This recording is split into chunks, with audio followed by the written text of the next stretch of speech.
జ్ఞానానందవయం దేవం నిర్మలాస్ఫటికాకృతం ఆధారం సర్వవిద్యానాం హయగ్రీవం ఉపాస్మయ.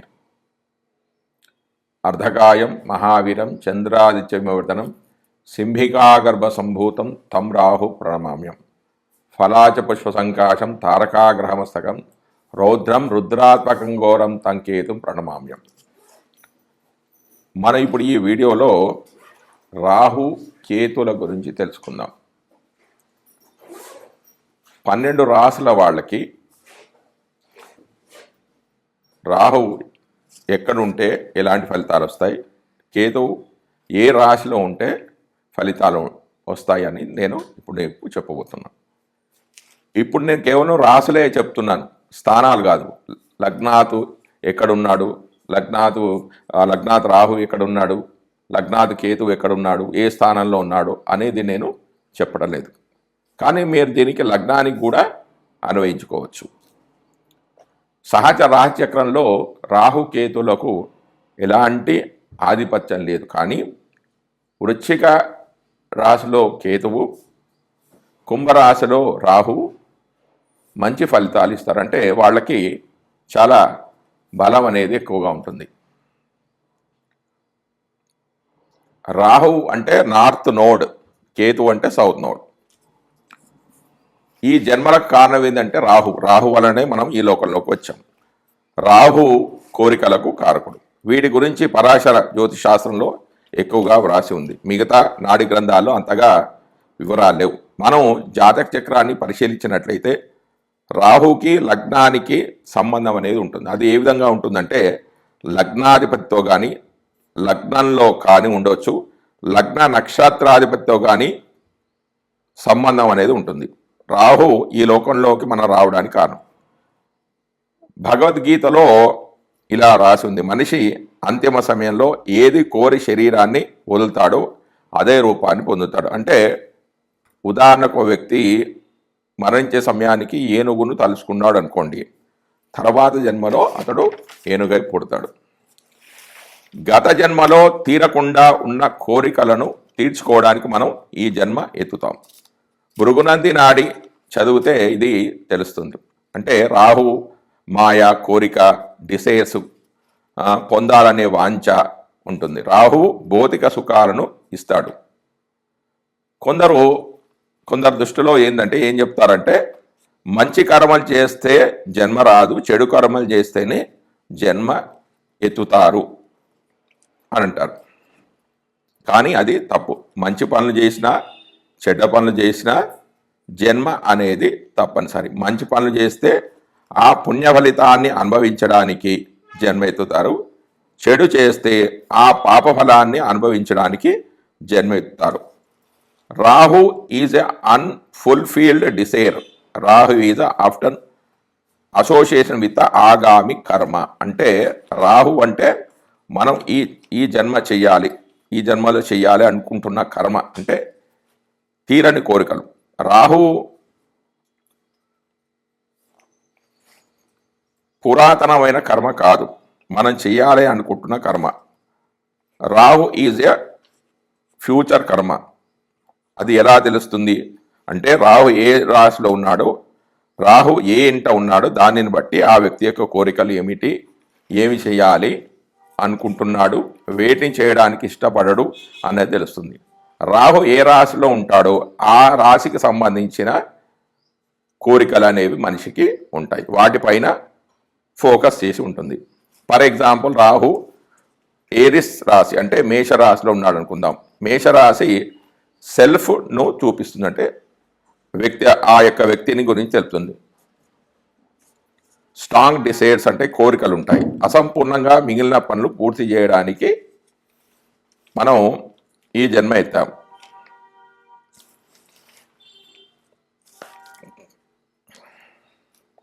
కాలపురుష చక్రంలో మేషరాశి అనేది మొదటి రాశి.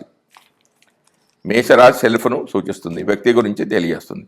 రాహు అంటే ఈ జన్మలో చెయ్యాలి అనుకుంటున్నవి తెలియజేస్తుంటాడు. కేతు గత జన్మలో చేసిన కర్మల గురించి తెలియజేస్తాడు. అంటే గత జన్మలో మాస్టర్ డిగ్రీ పొంది ఉంది అంటే కేతు అంటే గత జన్మలో చేసిన లక్షణాలు మన ఈ జన్మలో కూడా ఉన్నాయి. అందులో మనం మాస్టర్ చేసి ఉన్నాం. రాహు అంటే ఈ జన్మలో మనం చేయాలి అనుకున్న పనులు. మరి ఏ పనులు చేయాలి? రాహు పనులు చేయాలి, కేతు పనులు చేయాలి. గత జన్మ నుంచి నేర్చుకొని వచ్చిన పనులు మరియు ఈ జన్మలో మనం కోరుకున్న పనులు, ఈ రెండు చేయాలి. వీటిని సమానత్వం చేయాలి. ఈ నోట్స్ రెండింటిని కూడా బ్యాలెన్స్ చేయాలి. అప్పుడే మోక్ష ప్రాప్తి అనేది మనకు కలుగుతుంది. ఈ రెండు పనులలో ఏదో ఒకటి చేసినా మనకు ఎంప్టీనెస్ అనేది ఉంటుంది. ఏదో కోల్పోయినట్లుగా శూన్యత అనేది ఉంటుంది. ఇక కేతు గురించి తెలుసుకుందాం. కేతు అంటే సౌత్ నోడ్, స్పిరిచువల్ గ్రోత్ను చూపిస్తుంది, ఆధ్యాత్మిక అభివృద్ధిని తెలుపుతుంది. కేతు అంటే గత జన్మలో నేర్చుకొని ఉన్నది, మనలో ఆల్రెడీ ఉన్న లక్షణాలు. ఇవి గత జన్మలోనే నేర్చుకొని ఉన్నాం, అందులో మాస్టర్ డిగ్రీ పొంది ఉన్నాం, గతంలోనే వాటిని అనుభవించి ఉన్నాం, తెలుసుకొని ఉన్నాం. కాబట్టి వాటి పట్ల శ్రద్ధ, ఇష్టత అనేది తక్కువగా ఉంటుంది. Rahu means attachment, Ketu means detachment. Ketu అంటే గత జన్మలోనే నేర్చుకొని ఉన్న వాటిని ఇప్పుడు చేయబుద్ధి కాదు. ఒక పనిని 10 సార్లు చేసి 11వ సారి చేయాలంటే బోరు కొడుతుంది కదా. ఎగ్జాంపుల్, ఒక సినిమా 10 సార్లు చూస్తే ఏ విధంగా బోరు కొడుతుందో ఆ విధంగా కేతువు పనులు అంటే హిడెన్ టాలెంట్, వీటిని చేయబుద్ధి కాదు. రాహు నూతన ఆవిష్కరణలను, ఆ నూతనమైన ఆవిష్కరణలు అంటే ఇష్టం. మరి ఏది ఉత్తమం? రాహు కాదు, కేతు కాదు, రెండింటినీ కూడా బ్యాలెన్స్ అనేది చేయాలి. కేతు అంటే సంచిత కర్మ, అంటే అక్యుములేటెడ్ కర్మ అంట. దీన్ని అక్యుములేటెడ్ కర్మ సూచించింది. మంచి చేయాలా, చెడు చేయాలా అంటే రెండింటిని చేయాలి, రెండింటిని బ్యాలెన్సింగ్ చేయాలి. అప్పుడు అది మోక్ష ప్రాప్తికి కారణమవుతుంది. కానీ మనకు ఫస్ట్ ఏం వస్తాయో అవి చేస్తూ ఉండాలి. కానీ అక్కడి నుంచి మనకు సంతృప్తి అనేది లభించదు. జీన్ థియరీ, శిశువు జన్మించినప్పుడు 50% తండ్రి నుంచి 50% తల్లి నుంచి వస్తాయి, ఆ పోలికలు అనేవి వస్తాయి. మరి వారికి అంటే తండ్రి అంటే సన్, తల్లి అంటే మూన్ అంటే చంద్రుడు, సన్ అంటే రవి, మూన్ అంటే చంద్రుడు. మరి వాళ్ళకి ఎక్కడి నుంచి వచ్చాయి అంటే వాళ్ళ తల్లిదండ్రుల నుంచి. అంటే వ్యక్తి యొక్క వాళ్ళ నానమ్మ తాతయ్యల నుంచి వస్తాయి. నాన్న వాళ్ళ నాన్న అంటే రాహువు, నాన్న వాళ్ళ అమ్మ అన్న కూడా రాహువే, అమ్మ వాళ్ళ అమ్మ అంటే కేతువు, అమ్మ వాళ్ళ నాన్న అంటే కూడా కేతువే వస్తాయి. అంటే వ్యక్తి జాతకంలో రవిచంద్రులకు ప్రాముఖ్యత అనేది ఉంది. వ్యక్తి యొక్క లక్షణాలు, పోలికలలో రాహుకేతువులకు రవిచంద్రులకు ముఖ్యమైన పాత్ర అనేది ఉంది అని చెప్పవచ్చు. అంటే 25% చొప్పున రవి, చంద్ర, రాహుకేతువుల ప్రభావం అనేది వ్యక్తి యొక్క పోలికల్లో ఉంటుంది. అంటే ఇలాంటి పోలికలు అనేవి ఉంటాయి. రాహుకేతు యాక్సిస్, రాహుకేతు వివిధ రాశిలో ఉంటే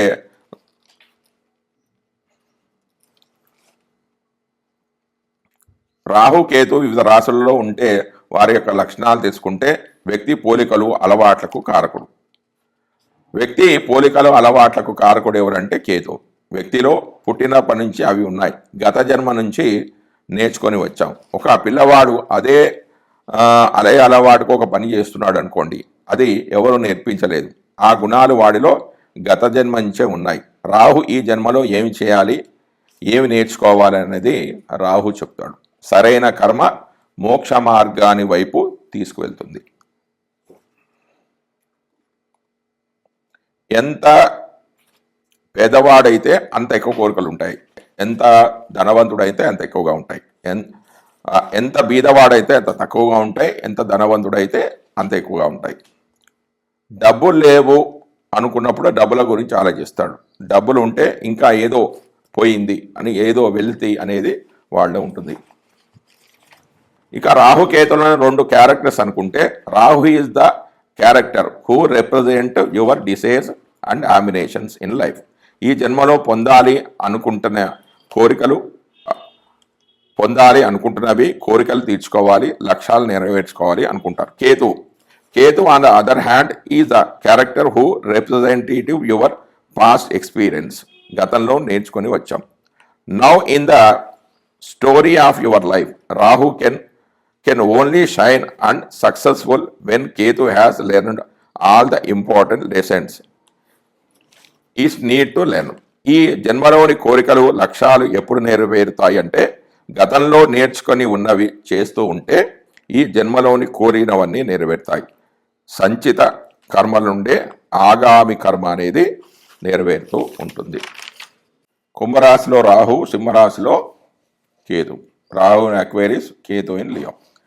సింహరాశిలో ఏమున్నాయంటే పర్ఫార్మింగ్ ఆర్ట్స్ అంటే కళలను ప్రదర్శించడం, సృజనాత్మకత, అధికారం, పరిపాలన శక్తి, అథారిటీ, అడ్మినిస్ట్రేషన్ ఉన్నాయి. ఇందులో కేతు ఉంటే వీటన్నిటిని కూడా అనుభవించి ఉన్నాడు. అంటే గతంలో అధికారం, హోదా ఉన్నాయి, అందరితో కలిసి ఉండే, కానీ అధికారం, హోదా అన్నీ ఉన్నాయి, కానీ అందరితో కలిసి ఉండే సమయం లేదు.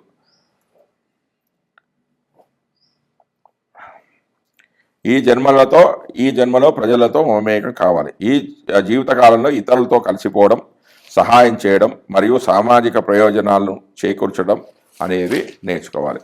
సమస్య ఏమిటంటే 5వ రాశి కోరికలను, రొమాన్స్కి, ప్రేమను తెలుపుతుంది. కానీ కేతు సింహరాశిలో ఉండడం వల్ల ఇవన్నీ గత జన్మలో అనుభవించి ఉన్నాను కాబట్టి వాటి మీద ఆ ప్రేమ, ఎమోషన్స్, పార్టీలకు వెళ్ళడం వాటి మీద డిటాచ్మెంట్ అనేది ఉంటుంది. అంటే వాటిని ఇష్టపడరు, వాటి మీద ఆసక్తి అనేది తక్కువగా ఉంటుంది. కానీ బలవంతంగా అయినా వాటిని చేయాలి. పార్టీస్కి వెళ్ళడం, అందరితో సంతోషంగా గడపడం లాంటివి చేయాలి. రొమాన్స్ ప్రాబ్లమ్స్ అనేవి ఉంటాయి. Involvement brings happiness. అన్నిట్లో పాల్గొనడం ఆనందాన్ని ఇస్తుంది. పార్టీస్, బర్త్డేస్, ఫంక్షన్స్లో పాల్గొనాలి. Give your self away without asking anything in returns. అంటే ఇతరుల నుంచి ఏది తిరిగి ఆశించకుండా వారికి ఏదో ఒకటి చేయండి. కుంభంలోని రాహు ఏమి చెప్తాడంటే మోరల్ ఎమోషన్స్ సపోర్ట్ని కోరుకుంటాడు. కుంభరాశి అంటే నూతన ఆవిష్కరణలు, స్వేచ్ఛ, సోషల్ గ్రూప్స్, నెట్వర్క్స్, కోరికలు, కళలు, సోదర భావం, ఉన్నతి, శాస్త్ర పరిజ్ఞానం, శాస్త్రవేత్తలుగా ఆలోచిస్తూ ఉంటారు. వారి యొక్క జీవిత లక్ష్యం సార్వత్రిక సోదర భావం, అందరినీ సమానమైన దృష్టిలో చూడడం, సమానత్వమైన ధోరణి. Solutions: scientific studies, public speakings, writing, YouTube channel, mass communication, international things చేయాలి. జై శ్రీమన్నారాయణ.